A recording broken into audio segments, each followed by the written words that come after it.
AA Kabuga Production ke gabatar da Yaƙini da zato. Inna lillahi wa inna ilaihi raji'un. Inna lillahi wa inna ilaihi subhanallahi wa me yake faruwa ne? yaƙini da zato. Assalamu alaikum. Ko me yasa kake son shiga abin da bai shafe ka ba? Yaƙini da zato. Yaƙini da zato tsakiyar sinan ne muka zauna. Ni ko a fina-finan Hausa da littattafan soyayya ban taɓa jin mai kalamansa da ya soyayyarsa ba. Ni kaina ban san sanda na saki jiki da shi ba tun daga ran da ya fara min magana.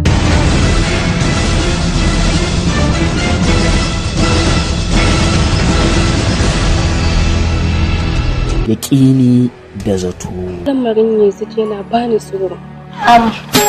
Wai ku zamanin ku ta yaya kuke haɗuwa da samari? Idan zaki biye ta wancan tsohuwar sai kun kwana a tsaye da sunan gaisuwa. Na ko ga alama dan gaya miki har danginmu na ƙauye take tambaya da lafiyoyin dabbobinmu. Wai dan saurayi zai zo kike wannan irin farin ciki kike irin wannan haɗuwa kina tashi kin rasa inda zaki tsoma tsumman ranki a ciki. Okay.